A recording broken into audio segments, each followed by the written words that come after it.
끝나지 않는 이야기입니다. 불보살의 가피는 중생들이 남아있느나 불보살님이 중생들을 제도하기 위해서 끊임없이 불보살의 가피는 그 이야기는 끊임없이 전해질 것입니다. 우리 불교에서 모든 공간을 가리켜서 시방이라고 표현합니다. 시방, 모든 공간을 가리켜 시방이라고 하는데요. 원래 한문으로 쓰면 열십자의 방위방자, 그래서 원래는 십방입니다. 십방. 근데 십방 하면 좀 너무 욕 같지 않습니까? 발음이 너무 억세가지고 이제 시방이라고 표현을 합니다. 모든 공간, 이 우주의 모든 공간을 통틀어서 시방이라고 합니다. 그리고 불교에서는 모든 시간을 통틀어서 삼세라고 합니다. 과거, 현재, 미래. 그래서 삼세라고 표현을 합니다. 그래서 불교에서는 모든 공간과 모든 시간을 통틀어서 시방삼세라고 말하고 있습니다. 그래서 우리가 시방삼세 부처님과 하면서 이런 어떤 경전의 말씀이 있지 않습니까? 그래서 시방삼세, 모든 공간, 모든 시간을 통틀어서 시방삼세라고 한다.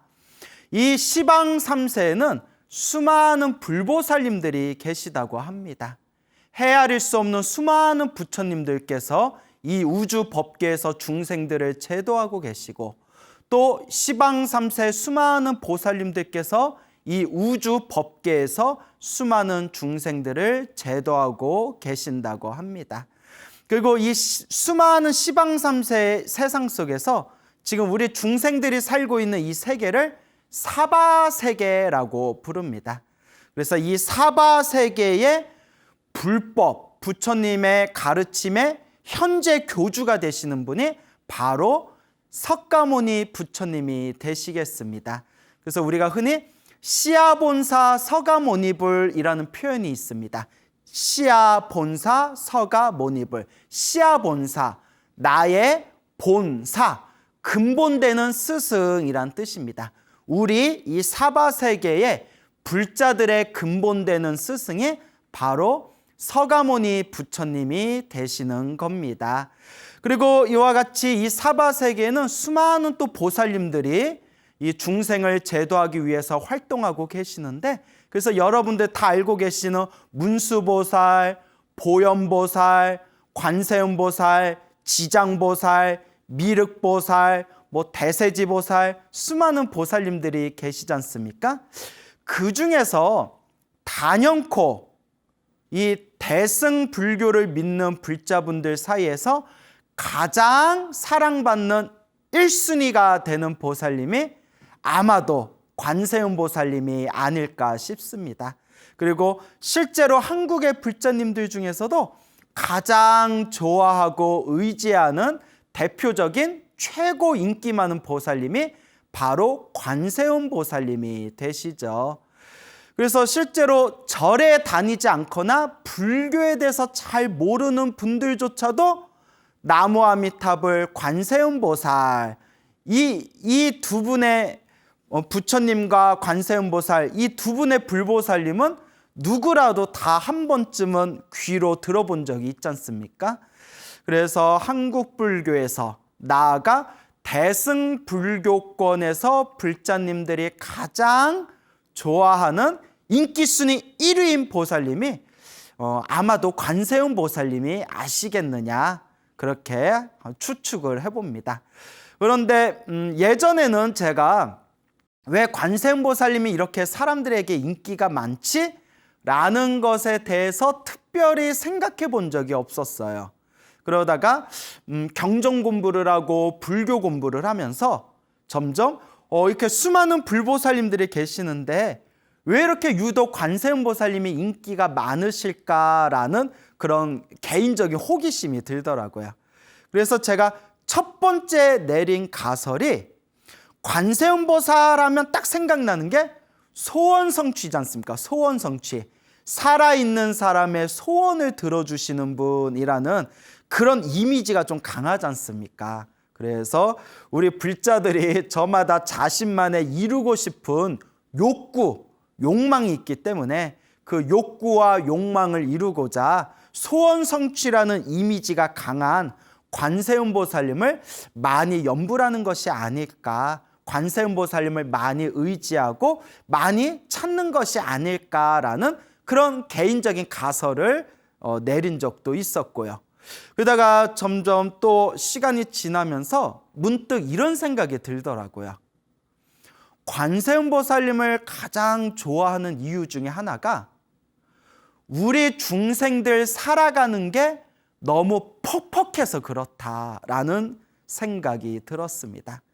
이 불자들이 관세음보살님을 의지하고 관세음보살님을 찾고 관세음보살님을 가장 좋아했던 이유가 서민들이, 중생들이 살아가는 게 너무 힘들고 퍽퍽했기 때문에 관세음보살님, 그 따스한 어머니와 같은 이미지의 관세음보살님의 품에 의지한 것이 아니었을까라는 생각도 요새는 해봅니다. 그래서 우리가 관세음보살님을 흔히 대자대비, 구고구난이라고 표현을 합니다. 대자대비, 크나큰 위대한 자비를 갖추시고 구고구난, 고난, 괴로울고 어려울 난, 괴로움과 어려움에서 구해주시는 분. 우리 중생들 살아가는 이 우리 인생살이에서 너무 힘들고 지쳤을 때 어머니와 같은 그런 관세음보살님을 하염없이 부르면서 보살님, 보살님, 부처님, 부처님, 대자대비하시고 구고구난, 모든 고통과 어려움에서 구해주시는 관세음보살님, 제발 저희에게 자비를 베푸시고 저희들을 행복의 길로 이끌어주세요라는 우리 인간 근원의 어떤 본래부터 가지고 있는 그런 근원에 대한 어떤 행복을 향한 추구, 안전하고 보호받고 싶은 그런 본능에 의해서 관세음보살님을 가장 많이 의지한 건 아니었을까라는 그런 가설도 저 개인적으로 내려봅니다. 그래서 우리 불자들이 항상 힘들고 괴로울 때 자기도 모르게 입에서 튀어나오는 말이 아이고 관세음보살, 관세음보살이라는 염불이 저절로 나오지 않습니까? 그래서 오늘은 여러분들에게 이 관세음보살님의 가피와 관련된 또 재미난 이야기를 들려드리고자 합니다. 오늘도 편안한 마음으로 재밌게 들어주시면 좋겠습니다. 관세음보살님에 대한 그런 수많은 무수한 가피 이야기가 굉장히 많습니다. 그래서 제가 알고 있는 관세음보살 이야기도 참 많아서 이미 지금까지 소나무에서도 많이 썰을 풀었지만 아직도 풀 것이 잔뜩 있을 만큼 이 관세음보살님에 대한 그런 수많은 영험과 가피 이야기들이 있는데요. 오늘 또 그 중에 몇 가지를 말씀드릴까 합니다. 예전에 중국 송나라 시대 때 있었던 일입니다. 이 송나라 시대 때 어느 할머니가 계셨는데 할머니의 성씨가 차씨였다고 합니다. 차씨. 그래서 사람들이 이 할머니를 차씨노파라고 불렀다고 합니다. 우리말로 하면 차씨 할머니, 차할머니 정도가 되겠죠. 차할머니, 차씨입니다. 자, 그런데 이 할머니에게는 아들이 하나 있었는데 그만 그 나라에 큰 반란이 일어나가지고 아들이 이제 징집을 당하게 됩니다. 그래서 병사로 그 반란을 진압하는 전쟁에 참가하게 되는데 이제 자신의 사랑하는 아들을 전쟁터에 보냈으니까 요 차씨 할머니, 요 할머니가 얼마나 마음이 불안하고 또 마음이 쪼이고 얼마나 걱정근심이 얼마나 많았겠습니까? 그러니까 우리 불자들이 항상 불안하고 답답하고 힘들고 걱정될 때 항상 의지하는 것은 역시 기도뿐이 없지 않습니까? 그래서 매일매일 관세음보살님께 기도를 올렸다고 합니다. 관세음보살님, 관세음보살님, 제발 우리 아들 보호해 주세요. 관세음보살님, 관세음보살님, 제발 우리 아들 지켜주세요, 관세음보살님. 그래서 따로 집에 방 안에다가 따로 관세음보살님을 모셔놓고 불단을 차렸대요. 집에다 이렇게 불단을 차려놓고 매일매일 관세음보살님 불상 앞에 등을 켜고, 환한 등을 켜고 관세음보살님께 이제 항상 닭이물을 올려놓고 매일매일 하염없이 간절히 정성스럽게 관세음보살을 염불했다고 합니다. 염불하고 관세음보살을 하염없이 불렀는데, 어느 날 전쟁에 나간 아들이 이제 그 전투에서 패배해가지고 포로로 잡혔다고 합니다. 포로로 잡혀서 이제 포로로 끌려가가지고 강제 노역을 하면서 하루하루를 보냈다고 합니다. 그렇게 강제 노동을 당하면서 언제쯤 내가 여기서 빠져나갈 것인가 호심탐탐 이제 탈출할 그런 길만을 궁리하고 있었을 때, 드디어 이제 자기가 포로로 잡힌 지 1년 정도가 지나서 비로소 탈출할 수 있는 좋은 기회를 얻게 됩니다. 그래서 간수들이 이렇게 신경 쓰지 못하는 그 틈을 타가지고 가까스로 이제 탈출을 하게 되었는데, 이제 막상 그 적군의 그 진지에서 탈출을 해서 이제 낮에는 몰래 숲에서 숨어 있고 또 밤에는 하염없이 길을 걷는데 도대체 어디가 어딘지 동서남북 분간할 수가 없는 거예요. 그렇죠? 낮에는 적군들한테 다시 붙잡힐까 봐 숲에서 동굴에서 쥐죽은 듯이 숨어 있고, 밤에는 시커멓고 깜깜한 이제 밤하늘 밑에서 몰래 도망을 가야 되니까 너무나 자기가 어느 길을 가야 될지 도저히 한 치 앞도 알 수 없는 그런 위급한 상황이었다고 합니다. 그래서 어렸을 때 항상 어머니가 절에 다니면서 관세음보살을 부르던 그때의 기억이 싹 떠오르면서 사람이 이제 다급하니까 하염없이 이제 이 아들이 관세음보살을 불렀다고 합니다. 관세음보살님, 저에게 길을 알려주십시오. 제발 저 좀 구해주십시오. 관세음보살님, 제발 저 좀 구해주십시오. 라고 하염없이 기도를 했다고 합니다.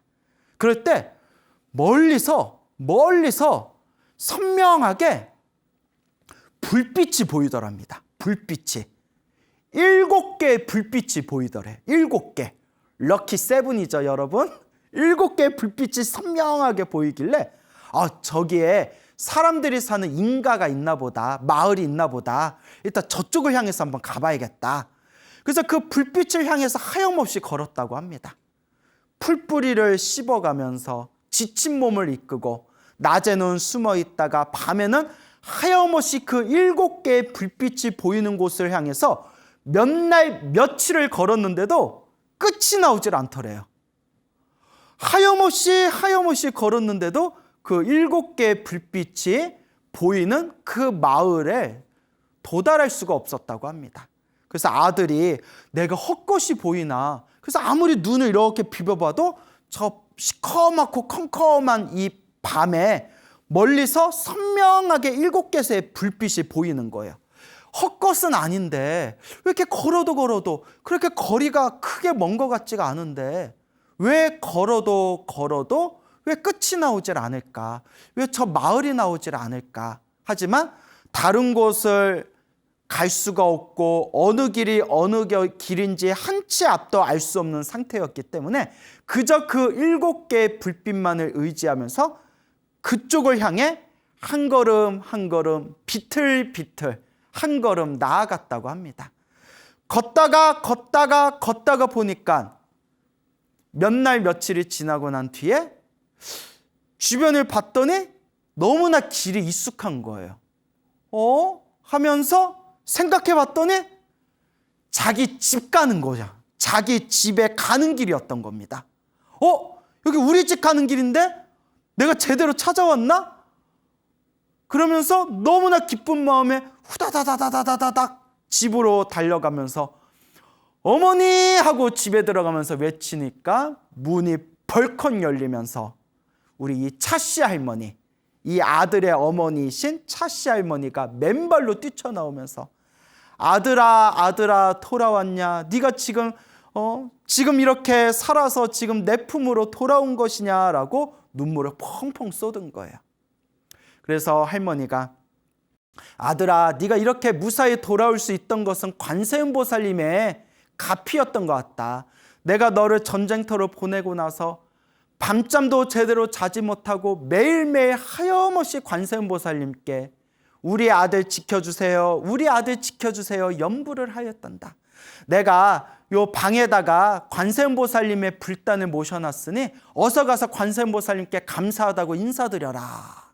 그래서 아들이 예 어머니 인사드려야죠 하고 방에 딱 들어가서 관세음보살님한테 딱 인사하려는데 깜짝 놀란 거예요.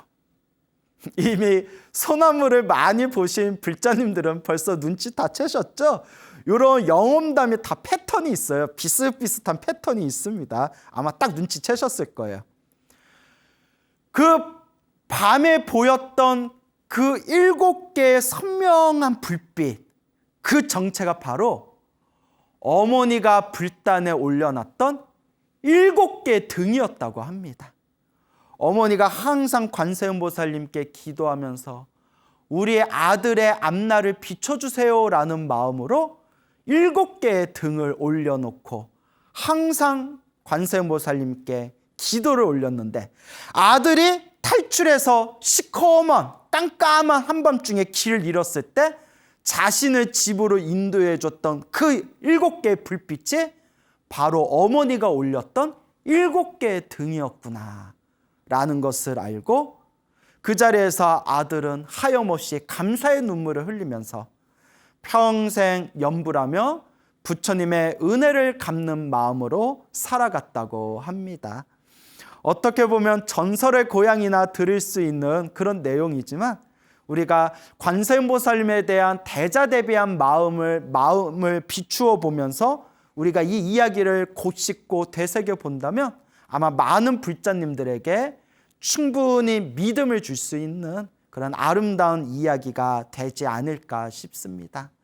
그래서 여러분들도 항상 힘들고 괴롭고 답답할 때 아이고 내 팔자야 라는 한숨이 나올 때 그 순간에 차라리 관세음보살이라고 염불을 해보시기 바랍니다. 여러분들이 힘들고 괴롭고 답답할 때 아이고 왜 이렇게 사는 게 힘드냐 정말 죽고 싶다라는 그런 한 생각 일어날 때 차라리 내 인생을 한탄하기 전에 차라리 아이고 지장보살이라고 염불을 해보시기 바랍니다. 내가 내 업을 닦는 마음으로 내 마음을 닦는 마음으로 불보살님의 가피와 불보살님의 대자대비한 그 은혜의 힘을 믿고 의지하면서 염불을 하신다면 분명히 그 7개의 등과 같이 불보살님의 대자대비한 그런 밝은 광명의 에너지가 여러분들을 끊임없이 행복의 길로 이끌어 줄 것입니다. 그러니까 여러분 확신을 가지시고 힘들고 괴롭고 답답할수록 꾸준히 염불하시고 마음을 닦으시기 바랍니다. 우리의 불교는 인과 어변의 가르침입니다. 인과, 내가 뿌린 씨앗대로 내가 그 결과를 얻고, 어변, 우리 앞에 펼쳐진 모든 행복과 불행, 내 앞에 펼쳐진 모든 좋은 일과 모든 나쁜 일들이 어변입니다. 내가 지은 업의 인연법입니다. 그래서 인과 어변이라고 부르고 또 내가 지은 업은 반드시 내가 받아야 되기 때문에 인과 업보라고도 부릅니다. 불교는 인연법입니다. 내가 지은 인연대로 모든 현상들이 펼쳐지고 있습니다. 내가 만든 그 인연들이 행복과 불행을 일으키고 있습니다. 그래서 불교는 정말 제대로 공부하고 정말 제대로 공부하면 이 불교는 절대 남 탓을 할 수가 없습니다. 제가 항상 말씀을 드리지만 내가 이렇게 힘들고 괴로움에 빠진 것도 그 깊숙이 뿌리를 살펴보면 다 내가 지었던 업의 인연들이었고, 나를 힘들고 괴롭게 한 그 사람도 그런 인간들을 만난 것 자체가 그 뿌리를 깊이 살펴보면 내가 지은 업의 인연들이었던 것이죠. 그래서 부처님께서는 항상 우리들에게, 부처님께서 늘 말씀하시기를 좋은 인연을 지어야 된다, 좋은 인연을 심어야 된다, 좋은 인연을 우리가 닦아 나아가야 된다라고 말씀을 하고 계십니다. 그래서 이 인연법에 대한 또 무서운 그런因果업보에 대한 이야기를 또 들려드릴까 합니다. 중국 명나라 시대 때 일입니다. 명나라 시대 때 어느 관리가 있었습니다. 어느 큰 고을을 관리하고 있는 그런 벼슬아치, 그런 관리가 있었는데, 이 관리의 이름이 초갑이었습니다. 초갑이었습니다.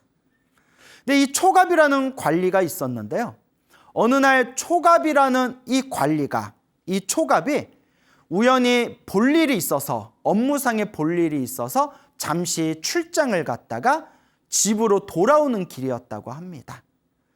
그때 때마침 어느 스님이 계셨는데요, 이 스님께서는 관세음보살님을 모시는 절을 짓기 위해서 오랫동안 전국을 다니면서 신도들에게 화주를 받아 절을 지을 수 있는, 관세음보살님을 모실 수 있는 금 600냥을 이제 시주받았다고 합니다.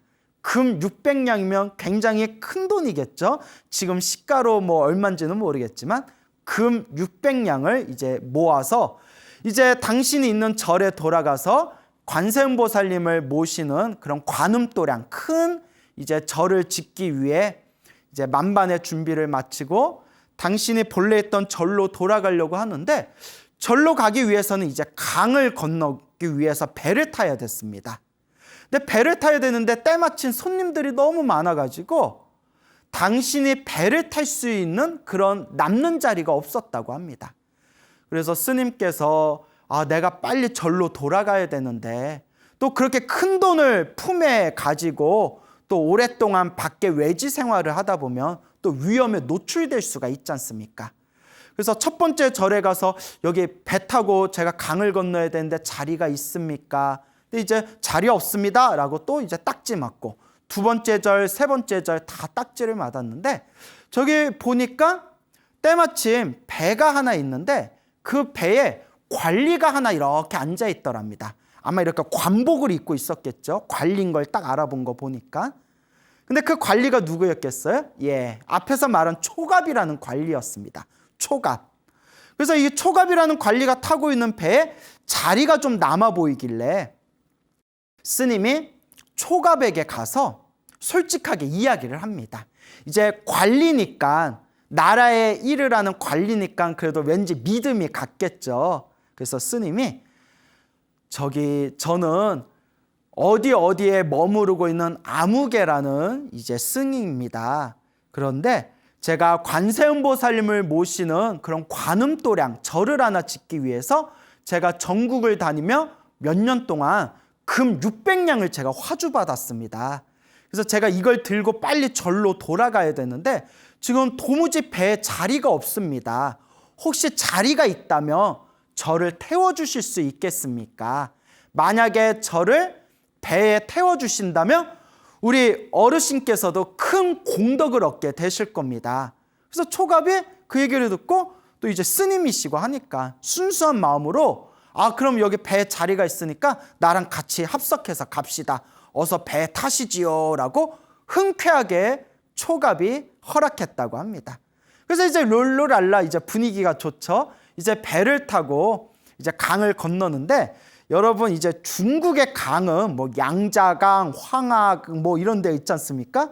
우리나라의 뭐 한강 수준이 아닙니다. 배를 타고 이렇게 멀찍이 이제 강을 건널 때 막 몇 날 며칠을 이렇게 건너는 거예요. 근데 이제 배를 타고 나서 이제 이 초갑이라는 관리와 이제 스님이 두런두런 서로 대화를 나누다가 어느 날 이제 한밤중이 되었다고 합니다. 한밤중이 됐는데, 대화하다가 한밤중이 됐는데 그날따라 막 바람이 막 세게 몰아붙이는 겁니다. 휙 하고 막 바람이 막 들썩들썩거리니까 배가 막 요동을 치는 거예요. 그 사람들이 막 다 당황하겠죠. 하면서. 그러니까 막 배가 요동치면서 사람들이 이리 흔들리고 저리 흔들릴 때 초갑도 바람 따라 이리 흔들리고 저리 흔들리다가 그만 마음이 흔들렸나 봅니다. 사람의 마음은 갈대와 같나 봅니다. 갑자기 거센 바람에 몸이 이리 들썩 저리 들썩 흔들리다 보니까 요 초갑이라는 관리의 마음도 흔들리기 시작합니다. 그리고 못된 마음이 생깁니다. 어차피 지금 바람이 불어서 지금 사람들이 다 경황이 없고 우리를 보고 있는 사람들도 없는데 이 스님만 없으면 저 금 600냥이 내 돈이 되는 거 아니냐, 이런 못된 생각을 일으키게 됩니다. 나쁜 놈이죠. 나쁜 놈. 그리고 그 바람에 들썩거리는 순간 초갑이 스님을 그 큰 강에다 밀어버립니다. 으차 하고 이제 밀어버려요. 그래서 스님은 물속에 꼬르륵 떨어집니다. 그리고 그 금 600냥을 초갑이 자신의 품에다가, 자기가 가지고 있는 자루에다가 몰래 숨겨두게 됩니다. 이른바 완전 범죄죠. 아무도 본 사람이 없어요.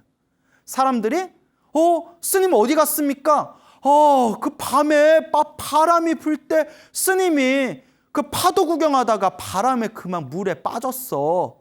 근데 옛날엔 그런 일들이 비일비재했고 또 관리의 말이니까 감히 사람들은 의심하지를 못했습니다. 그렇게 금 600냥을 쥐어지고 그 신도들의 돈 정성 한 푼 한 푼이 모인 그 부처님의 도량을 불사하기 위해서 받은 그 돈을 몰래 가지고 집에 와서 초갑은 그 돈으로 사리사욕, 자신의 욕망을 위해서 사용하게 됩니다. 그런데 몇 달이 지난 뒤에 어느 날부터인가 꿈속에서 물에 빠져 죽은 그 스님이 나타나가지고 꿈속에서 자기를 향해서 내 다리 내놔라, 내 다리 내놔라는 아니고요. 이건 전설의 고향이죠. 예? 내 돈 내놔라, 우리 신도들 시주금 내놔라, 절에 도량에 불사하려고 내가 시주받은, 내가 화주받은 우리 불사금 내놔라 하고 꿈에서 자꾸 나타나더랍니다. 물에 빠져 죽은 스님이 내 시주금 내놔라, 내 불사금 내놔라, 신도들 시주금 내놔라. 근데 그게 매일매일 꿈에서 그 스님이 나타나서 돈 달라 하니까 이 관리가, 초갑이 미쳐버리는 거예요. 생각해 보세요. 자기가 죽였던 사람이 꿈속에서 매일 나타난다 생각해 보세요. 미쳐버리는 겁니다. 근데 이 마음의 스트레스와 마음의 병이 깊어지다 보니까 낮에도 나타나더래요. 낮에도 이제 환상이 보이는 겁니다. 밥 먹고 있는데 스님이 쓱 나타나서 내 돈 내놔라. 또 이제 자려고 누워 있는데 눈앞에 또 환상이 나타나서 내 돈 내놔라. 또 화장실에서 이제 똥 싸려고 바지를 딱 내려놨는데 내 돈 내놔라 하고 스님이 자꾸 환상이 보이는 거예요. 그래서 마음의 병이 너무 깊어져서 결국 쓰러졌답니다. 초갑이. 그래서 무당들 불러서 큰 굿을 벌였는데도 효과가 없더래요. 내 돈 내놔라. 천지신명에게 큰 제사를 올렸는데도 효과가 없더래요. 마지막에는 그 스님을 위해서 성대하게 천도제를 올렸는데도 효과가 없더랍니다. 내 돈 내놔라 하고 매일매일 꿈으로, 낮에도 환상으로 나타나는 거예요. 너무 병이 깊어져서 쓰러져서 그 마음의 병과 마음의 병 때문에 생긴 그 몸의 병으로 인해서 인사불성이 될 정도로 이 초갑은 매일매일 고통을 당하게 됩니다. 그러던 어느 날 하인이 싹 와가지고, 하인이 초갑에게, 누워 쓰러져 있는 초갑에게 그 어르신, 그 처음 보는 웬 스님이 와서 꼭 어르신을 뵈야 된다고 하는데 그 어떡할까요? 그 초갑이 웬 스님이 나를 보자고 하지? 그래, 잠깐 한번 나를 찾아왔으니 누구신지 한번 얼굴이나 보자. 그래서 접견실에 스님을 모시고 난 뒤에 주섬주섬 일어나서 초갑이 접견실에 딱 가다가 그 자리에서 무릎이 풀려가지고 얼구머니나 하고 자리에 이제 엎어져 버립니다. 그 초갑이 무릎을 꿇고 싹싹 빌면서 제발 살려주십시오, 제발 살려주십시오 라고 울부짖는데 왜 그랬을까요? 초갑을 찾아왔다는 그 스님이 물에 빠졌던 그 스님인 거예요. 그 스님이 딱 하고 찾아온 거예요.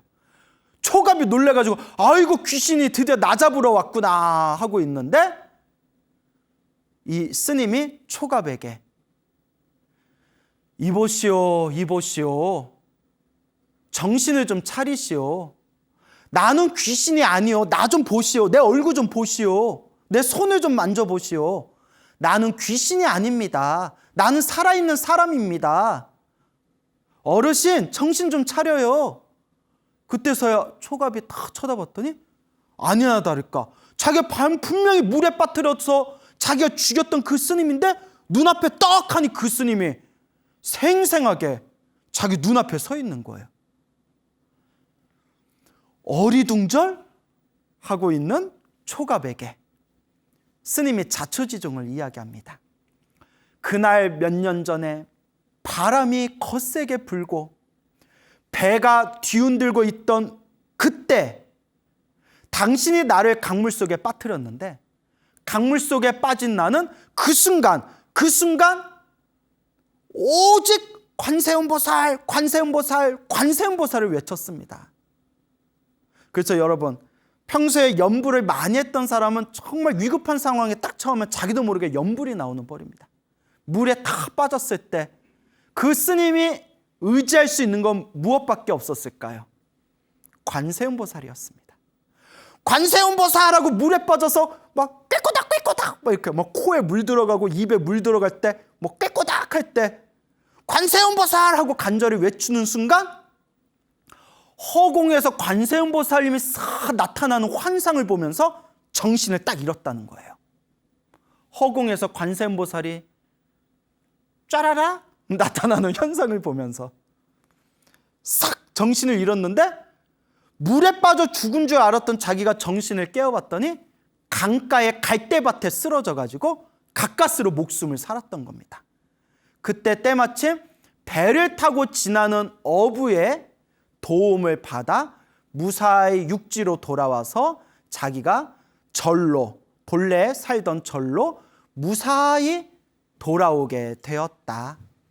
그리고 이 모든 게 관세음보살님의 가피 덕분에 내가 살았다라는 그런 관세음보살님의 은혜와 감사함에 대한 마음으로 다시 전국을 다니면서 다시 금 600냥을 화주하여 관세음보살님을 위한 그런 관음도량, 큰 도량을 절을 짓게 되었습니다 라고 하면서 그러다가 당신이 어떻게 살고 있는지 문득 행방이 궁금해서 사방에 수소문을 해서 알아봤더니 굉장히 몸이 안 좋은 상태가 되어 죽기 직전에 이르러서 지금 쓰러져 있다라는 이야기를 듣고 내가 이렇게 일부러 찾아왔습니다. 어르신, 나는 당신에 대해서 더 이상 아무런 원한이 없습니다. 이것도 당신과 나 사이에 전생에 서로 알 수 없는 업보 때문에 일어난 일이 아니겠습니까? 나는 더 이상 당신에 대해서 원한이 없습니다. 그러니 이제 나는 멀쩡하게 살아 있으니까 더 이상 마음으로 괴로워하지 마시고 남은 생애 동안 염불을 열심히 하시고 선업을 지으면서 남은 생애 동안 편안하게 사시기 바랍니다 라고 그렇게 위로를 해줬다고 합니다. 스님이 대인배야. 대인배. 나 같으면 그냥 우리 절 대웅전에도 묻어버렸을 텐데 참 대인배예요, 스님이. 자, 그리고 그 스님께서 떠나고 난 뒤에도 그 스님이 살아있다는 걸 알았음에도 불구하고 초갑은 너무나 병이 깊어져서 결국 그 자리에서 일어나질 못하고 며칠 후에 세상을 떠나버렸다고 합니다. 결국은 죽은 거죠. 근데 이 비극이, 이 집안의 비극이 여기서 끝난 게 아닙니다. 이 초갑에게 아들이 있었는데 아들이 굉장히 똑똑하고 총명하고 학문이 깊었다고 합니다. 근데 이 초갑의 아들이 아버지가 죽은 뒤로 자기가 집안을 다시 되살려 보겠다고 과거 시험에 응시를 했는데 그 우연히 큰 부상을 입어가지고 과거에 응시해 놓고 시험을 치르지 못했다고 합니다.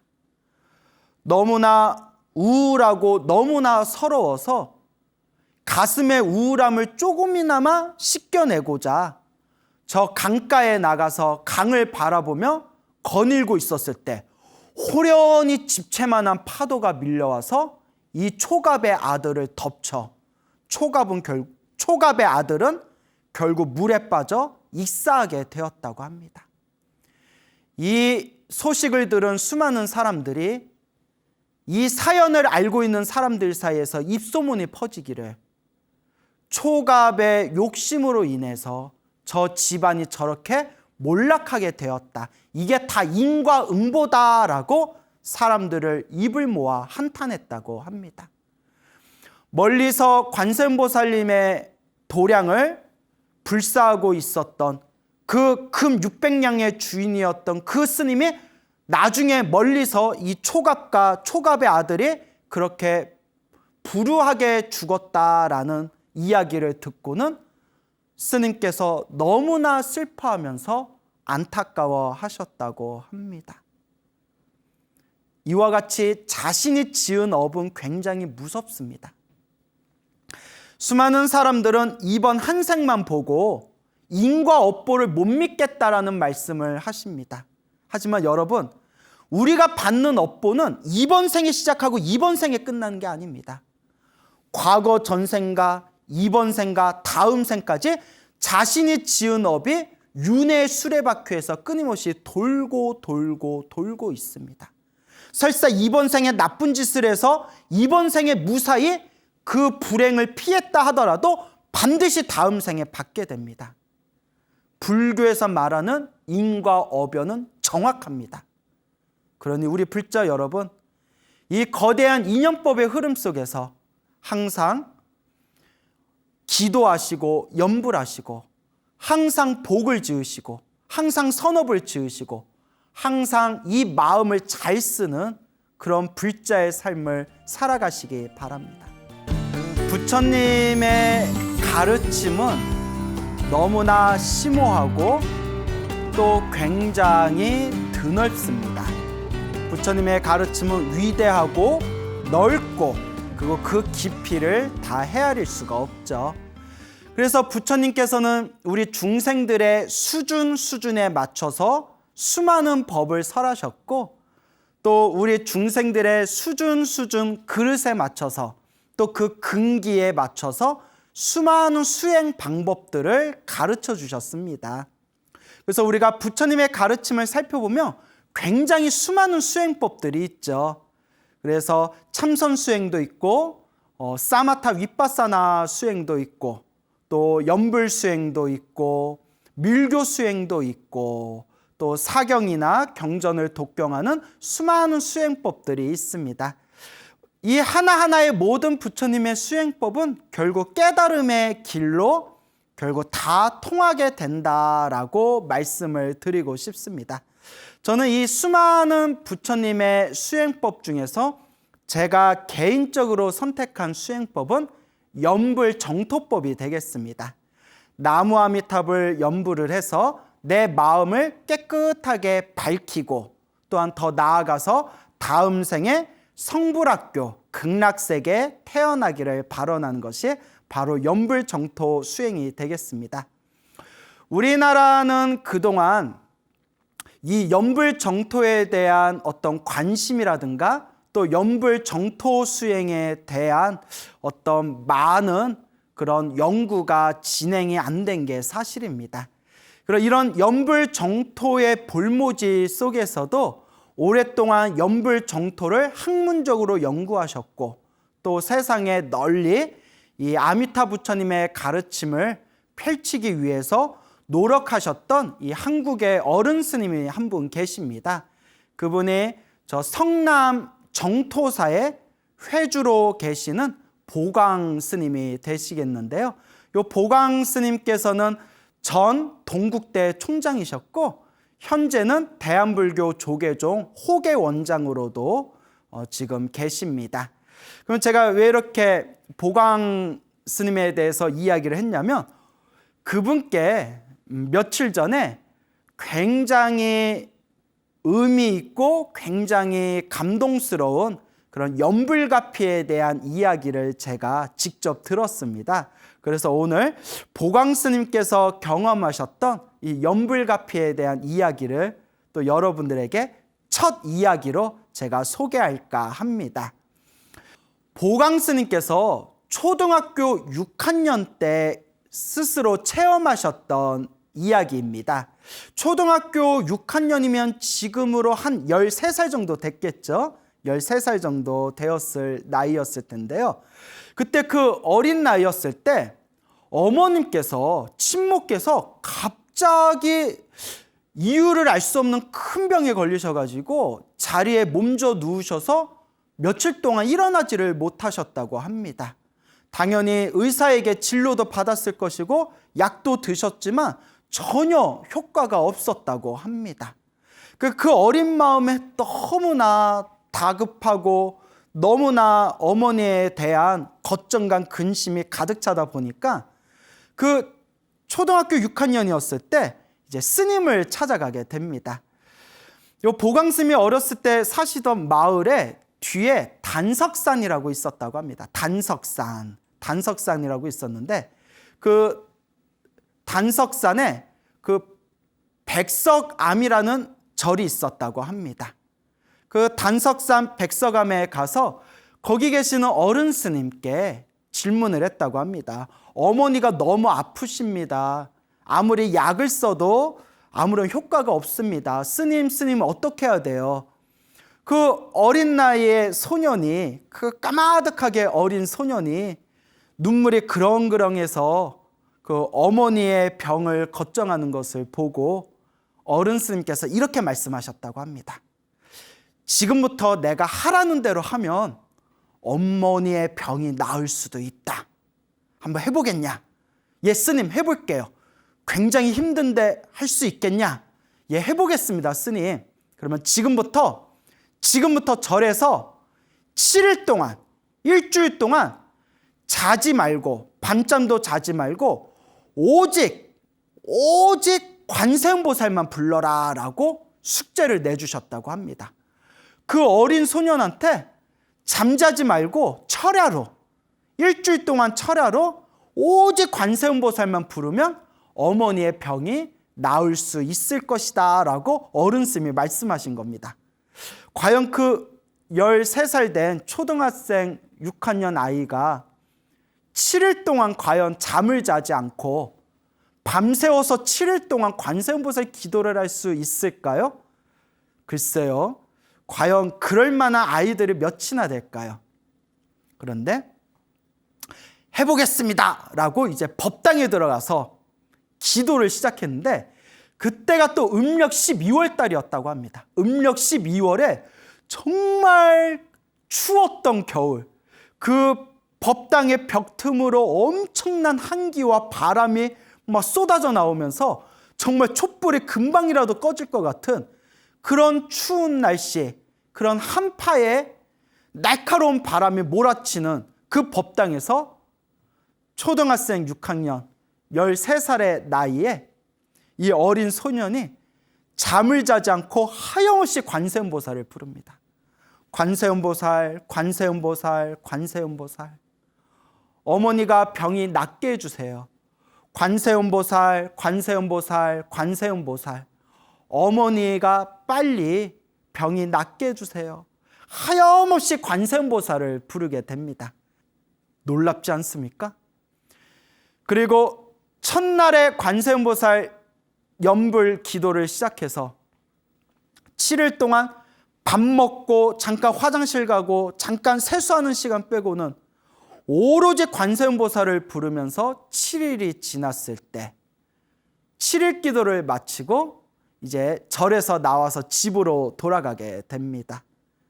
근데 그때가 바로 부처님 성도제일이었다고 합니다. 부처님 성도제일날 관세음보살 연불 7일 기도를 딱 회양하게 된 겁니다. 그래서 어른 스님께 저 이제 7일 동안 기도 마쳤으니까 집으로 가보겠습니다 라고 이렇게 인사를 하면서 절에서 나오는데 희한한 경험을 하게 됩니다. 호련히 바람소리, 물소리, 개소리, 닭소리, 소 우는 소리까지, 벌레가 찌르르 찌르르 벌레 울리는 소리까지 귀에 들리는 모든 소리가 다 관세음보살, 관세음보살, 관세음보살 연불로 들리더랍니다. 모든 소리가. 바람소리가 휙 하고 지나가면 바람소리가 관세음보살 소리로 들리고, 개소리, 닭소리, 소가 우는 소리도 관세음보살 연불로 들리고, 시계가 땡 하고 울리는 소리도 관세음보살 연불로 들리더랍니다. 모든 게 다 관세음보살이라는 연불로 모든 소리가 들리더랍니다. 이것을 2, 3일 동안 경험을 하셨다고 합니다. 2, 3일 동안 관세음보살. 그리고 2, 3일이 지나고 나서 놀랍게도 백약을 써도, 모든 약을 써도 낫지 않으셨던 어머니께서 기도를 마치고 난 뒤에 집에 돌아오고 나서 점점 몸의 건강을 되찾으시더니 완전히 건강하게, 정말 기적같이 완전히 건강을 되찾고, 그리고 모든 병이 말끔하게 사라지셨다고 합니다. 그 후로 어머니께서 오랫동안 장수를 하셨는데, 보광스님의 이제 어머니께서 항상 이렇게 아들의 당부를 듣고 항상 연부를 하셨다고 합니다. 아니나 다를까 그 마지막 그 돌아가시는 순간에도 굉장히 편안하고 굉장히 곱게 세상을 떠나셨다고 합니다. 진정한 연불의 가피가 아니겠습니까? 그때 그와 같이 모든 소리가 관세음보살 연불로 들렸던 그 이상한, 희한한, 놀라운 체험을 하고 난 뒤에 나중에 머리를 깎고 출가해서 경전 공부를 하면서 그 도리를 비로소 이해했다고 합니다. 불교의 가르침에 이런 말씀이 있습니다. 눈에 보이는 것마다 모두 다 부처님의 형상이요, 귀에 들리는 소리마다 모두 다 부처님의 법음이로다, 법의 소리로다. 그때 비로소 그때 어리고 순수하고 가장 맑았을 때, 그때 간절하게 관세음보살님께 기도 올리면서 소리가 다 부처님 법음이다, 법의 소리다라는 것을 그때 내가 체험을 했구나라는 것을 이해하셨다고 합니다. 정말 놀라운 일이 아닐 수가 없죠. 스님께서 이제 머리를 깎고 출가하셔서 대학 생활을 하셨는데, 대학교 2학년 때 은사 스님께서 계시던 사찰에서 기도를 좀 하러 와라, 와서 방학 때 기도 좀 해라 라고 이렇게 은사 스님의 그런 당부가 있었다고 합니다. 그래서 그 당시 은사 스님께서 주석하고 계시던 절 이름이 중생사였대요. 중생사라는 이제 절에 가서 그때 지장기도를, 보름 동안 지장기도를 했다고 합니다. 이제 대학 다니면서 방학 기간이니까 올해는 못하고 보름 동안 지장기도를 시작했는데, 어차피 짧게 기도하니까 짧고 굵게 해야 되겠다라는 생각이 드셨다고 합니다. 보광스님께서. 그래서 대학교 2학년이면 얼마나 막 혈기왕성할 때고 한창 힘이 뻗칠 때지 않습니까? 그래서 보름 동안 지장기도를 하면서 다음과 같이 원칙을 세웠답니다. 눕지 않고, 앉지 않고, 기대지 않고, 잠자지 않고 보름 동안 지장기도 지장보살 연불만 하겠다. 눕지 않고 앉지 않고 기대지 않고 잠을 자지 않고, 그러니까 딱 밥 먹고 양치질하고 세수하고 중간에 화장실 갔다 오는 시간 빼고는 보름 동안 서서 계속 목탁을 치면서 지장보살을 불렀다고 합니다. 근데 보름 중에서 일주일이 고비였답니다. 일주일이 고비였고 열흘까지, 열흘이 넘어가면서, 열흘째가 넘어가면서 모든 망상이 싹 사라지면서 한없이 마음이 맑고 투명해지는 것을 경험하셨다고 합니다. 그리고 그 맑고 투명한 마음으로 보름 지장보살 용맹 기도를 무사히 마치셨다고 합니다. 그때 보름 동안 기도를 마치시고 나서 몸무게가 10kg이 빠지셨다 하더라고요. 10kg이.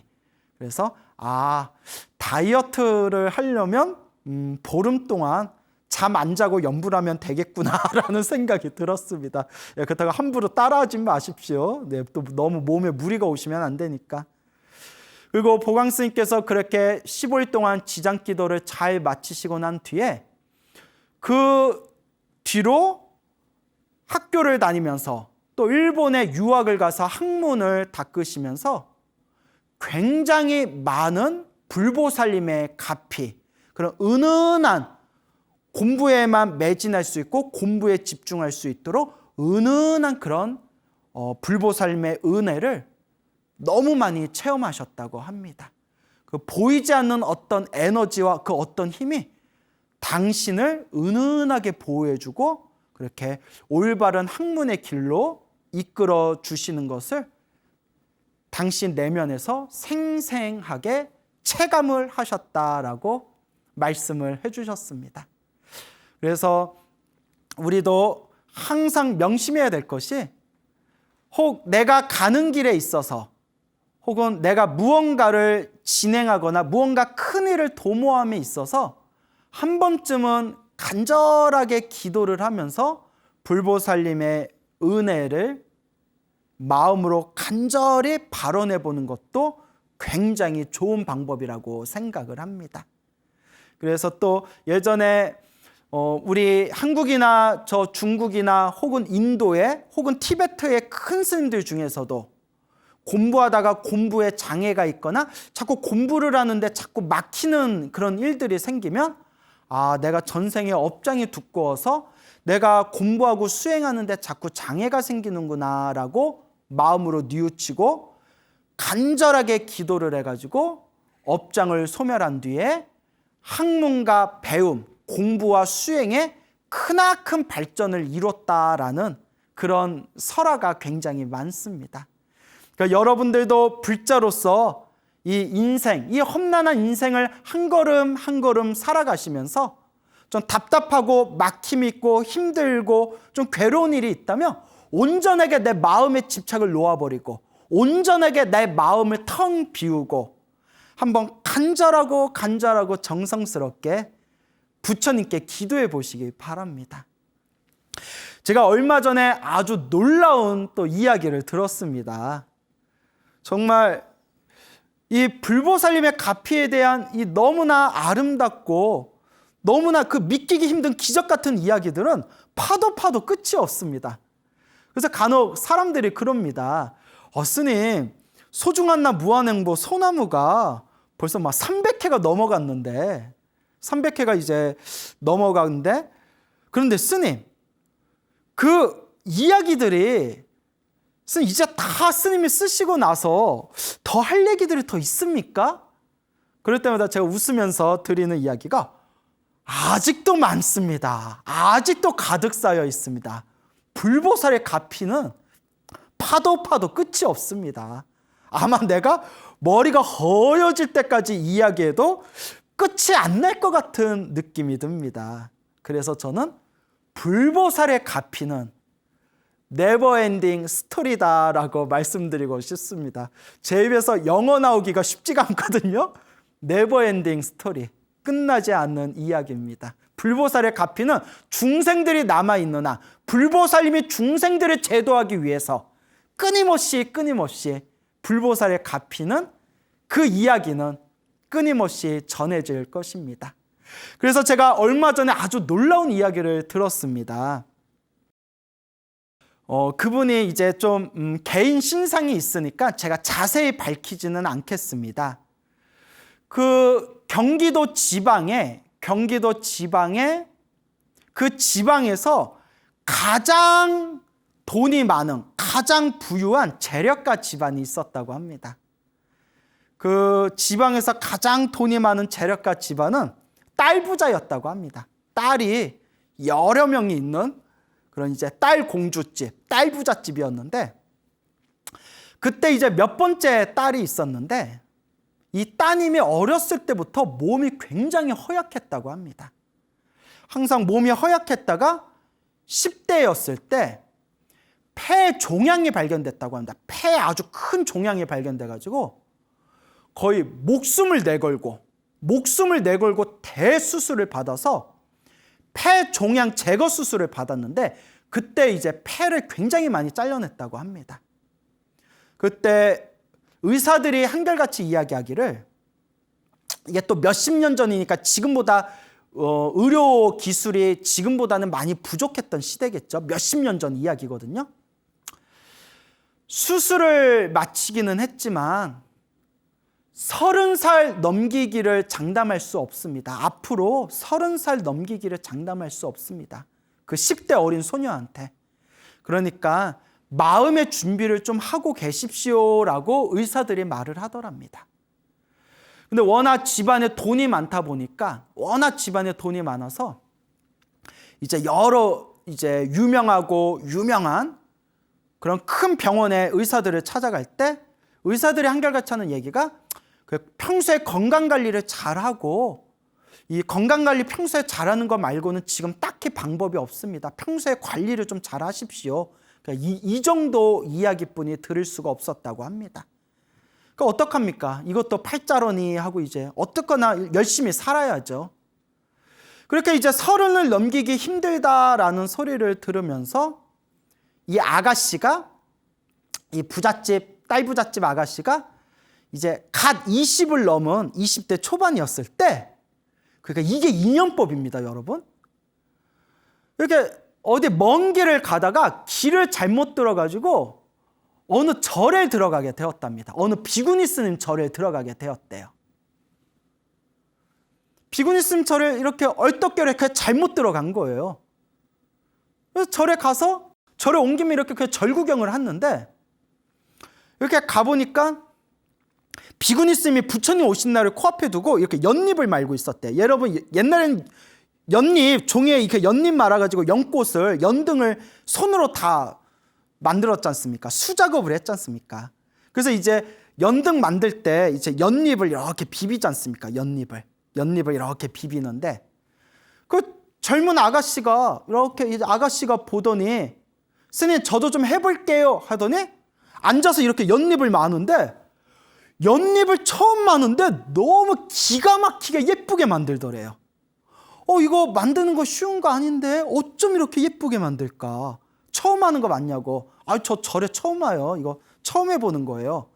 그래서 이 비구니 스님이 그 몸이 아픈 아가씨랑 이런저런 이야기를 하면서 대화를 나눠보니까 비구니 스님이 옳거니 이 사람은 딱 전생에 부처님 법하고 인연이 된 사람이다.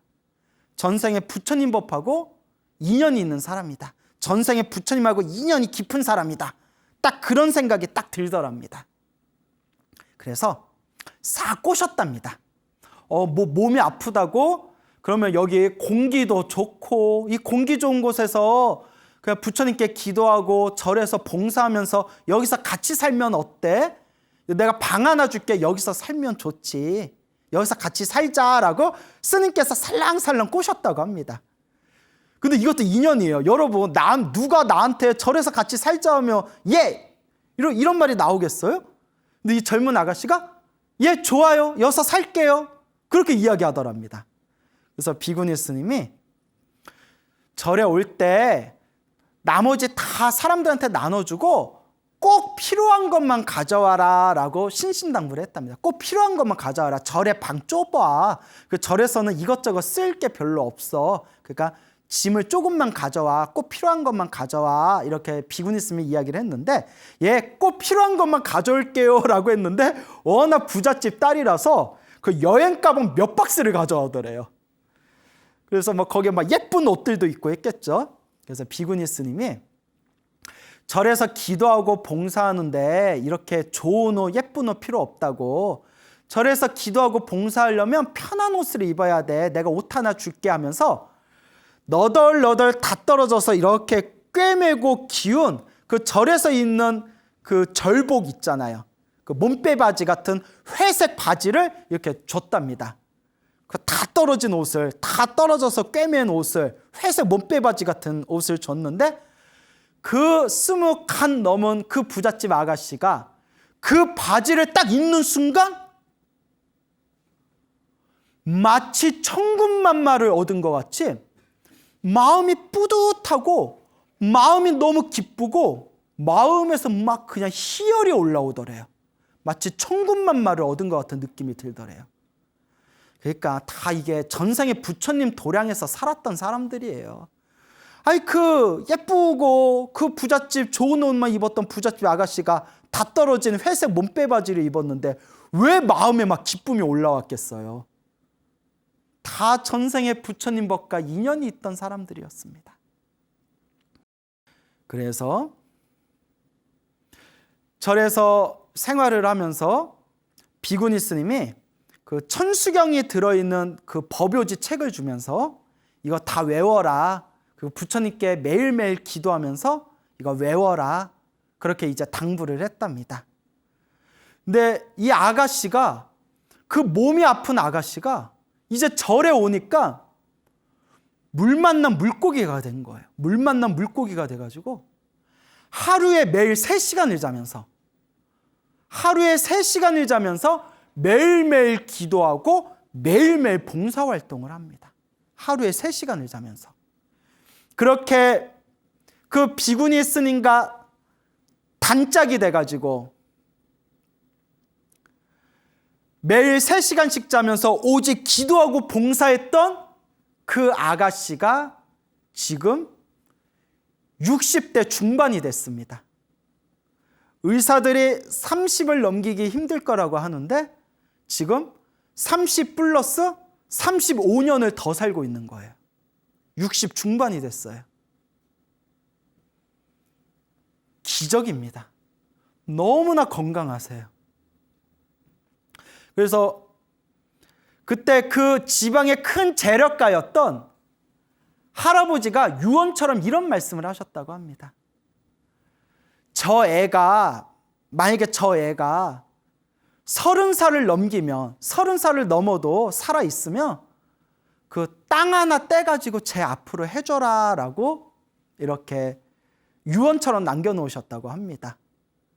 그런데 30도 못 살 거라고 시한부 같은 인생으로 살아왔던 그 어린 아가씨가 절에서 매일 3시간씩 자면서 기도하고 봉사하면서 점점 몸이 건강해지면서 30살을 훌떡 넘기게 됩니다. 그래서 집에서 그 큰 유산을 받았대요. 큰 돈의 유산을 받았는데 요 보살님이 마음에 더 이상 욕심이 없어. 그래서 그 많은 돈을 모두 부처님 도량 불사하는데 모두 다 보시하셨다고 합니다. 정말 가진 거라고는 승복 몇 벌에 책 몇 권뿐이 없으신 거예요. 그런 분이 계세요 지금. 그래서 그 보살님이 또 평소에 법화경 사경을 많이 하셨다고 합니다. 법화경 사경. 그리고 실제로 그 법화경의 엄청난 에너지와 힘을 굉장히 체험을 많이 하셨다고 합니다. 그래서 그 보살님이 하시는 말씀이, 스님 정말 기도하면서 남한테는 도저히 말로 다 표현할 수 없는, 남한테는 도무지 다 말할 수 없는 엄청난 가피를 저는 생생하게 체험을 했습니다. 그러면서 하시는 말씀이, 스님 저는 스님이 방송에서 말씀하신 소나무에 나오는 그 가피의 이야기를 저는 100% 믿습니다. 왜냐? 제가 체험해 봤으니까요. 맞습니다, 여러분. 스스로 체험한 사람은 불보살의 가피를 의심하지 않습니다.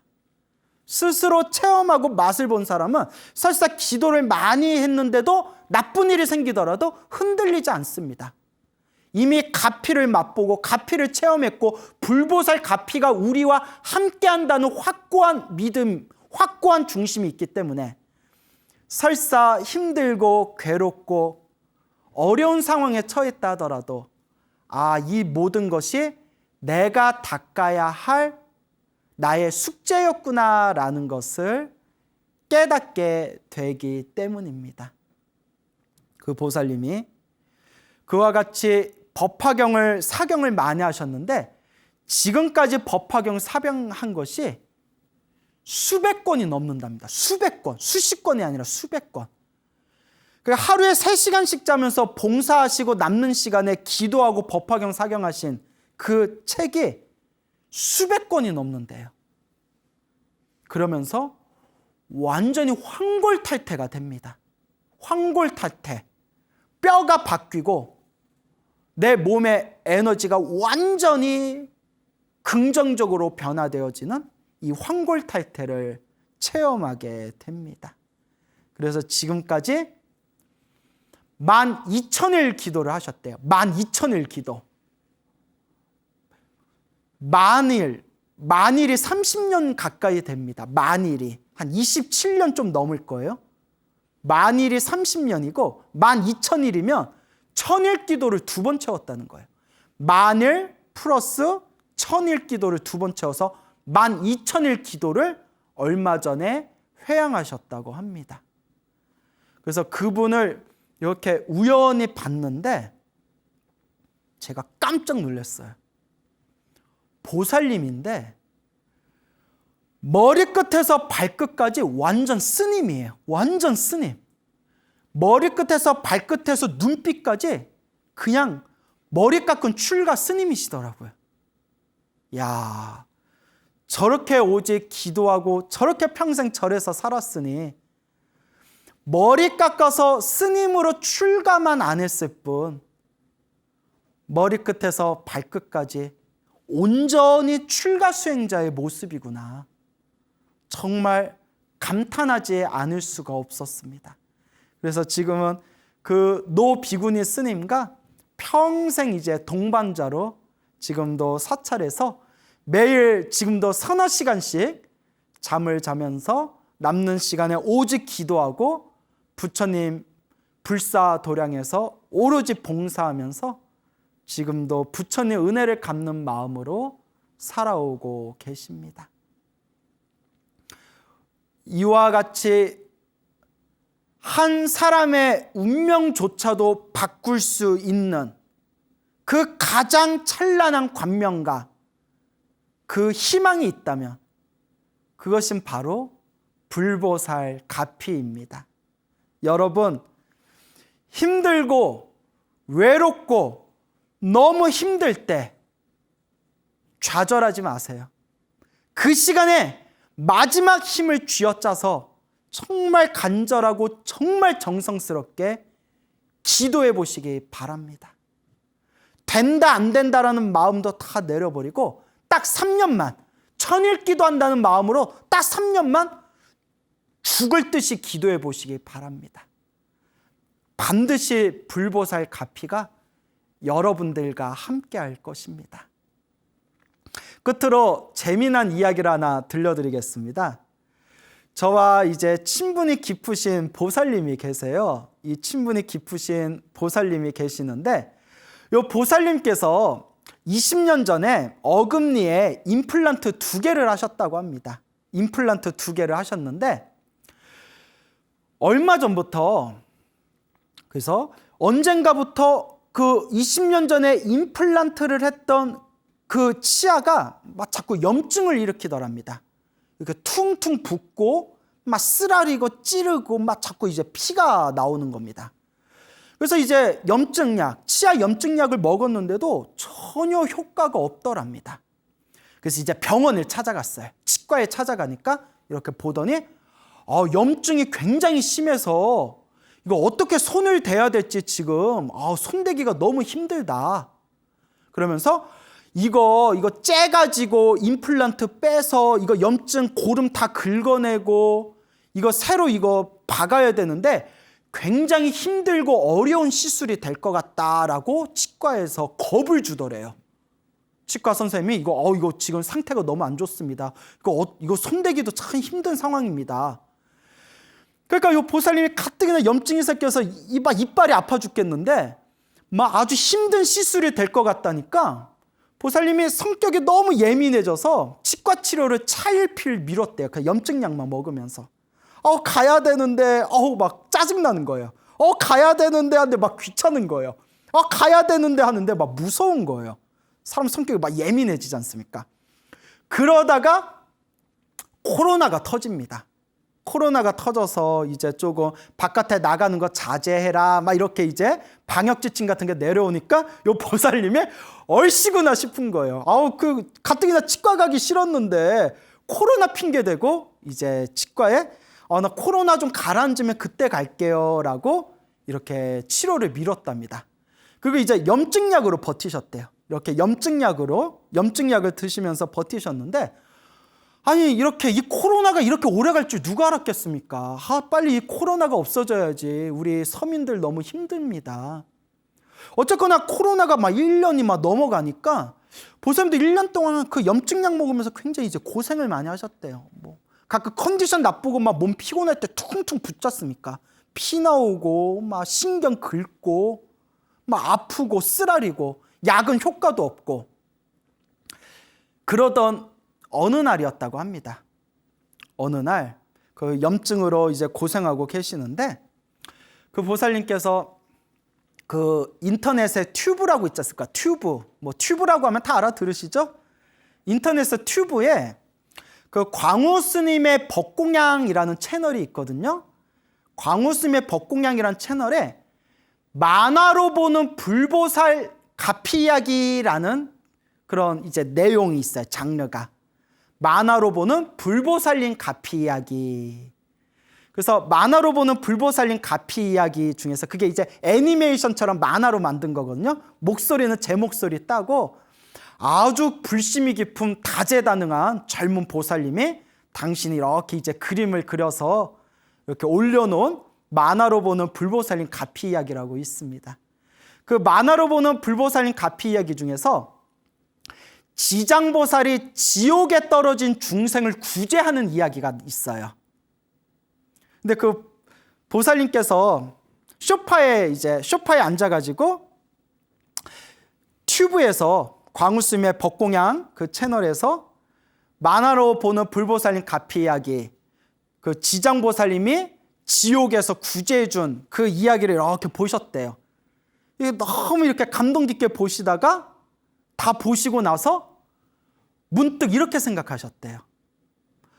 나는 전생에 무슨 업보를 많이 지어서 이렇게 이빨이 아플까? 내가 전생에 무슨 업보를 지어서 이렇게 이빨이 아플까? 하면서 순간 자기도 모르게 눈가에 눈물이 주르륵 흘렀대요. 주스도 아니고 주르륵 눈물이 뚝뚝 떨어지는데 갑자기 이빨이 우두둑 소리가 나더래요. 그 순간 눈물이 이렇게 뚝뚝 흘리고 있는 순간 전생에 내가 무슨 업을 졌길래 이렇게 이빨이 아플까 하는데 우두둑 소리가 나서 놀래가지고 이렇게 입을 벌려보니까 이빨 하나가 턱 떨어지더래요. 이빨이 부러진 줄 알고 입안을 다 확인하려고 이렇게 또 입을 여는 순간 또 이빨 하나가 턱 하고 튀어나오더래요. 그러니까 이빨이 2개가 떨어진 거예요. 너무 놀래서 막 이렇게 살펴봤더니 그 임플란트 했던 잇몸에 박혀있는 나사까지 빠져버렸대. 나사까지. 피도 안 나오고 너무 놀래서 그 자리에서 치과에 전화를 했더니 그 병원에서 선생님 그 임플란트 이빨이 쉽게 빠지지도 않지만 이빨이 빠져도 잇몸에 박혀있는 나사까지 빠지는 구조가 아닙니다. 그거 진짜입니까? 신기하네. 그럴 리가 없는데 하고 치과에서도 뭐 어리둥절하더래요. 그래서 치과에서 그 이빨이랑 나사 빠진 거 그대로 사진 찍어서 보내주세요라고 부탁을 했대요. 그래서 그대로 사진 찍어서 딱 보내줬더니 치과에서 하는 얘기가, 야, 이거 정말 기적이다. 살다 이런 일은 처음이다 라고 치과에서도 놀라더니 물어보대. 피가 나냐 안 나냐? 피 안 난다. 붓지는 않았냐? 붓지는 않았다. 그럼 괜찮다. 그러면 병원에 올 필요 없고 그 가글린을 해가지고 이렇게 잇몸 소독해서 그대로 두되 나중에 붓거나 문제가 생기면 그때 병원에 오셔라. 지금은 상황이 괜찮은 것 같다라고 하더래요. 그래놓고 이제 가글린에서 이제 소독하고 했는데 몇 날 며칠이 지나도 잇몸이 그대로 편안하고 아무 문제가 없더랍니다.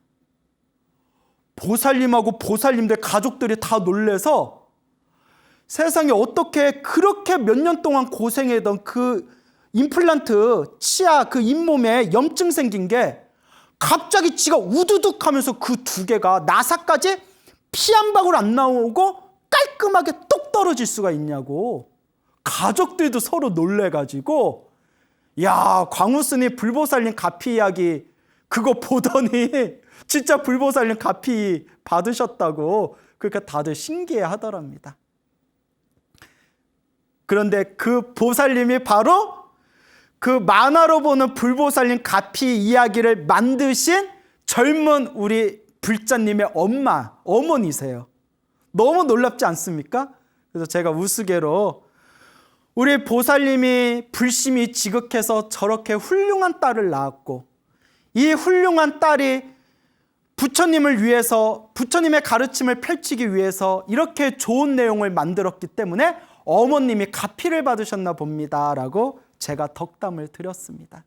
여러분 너무 신기하고 재밌죠? 도대체 이 불보살님의 가피 이야기는 끝이 없습니다. 기억해 두세요.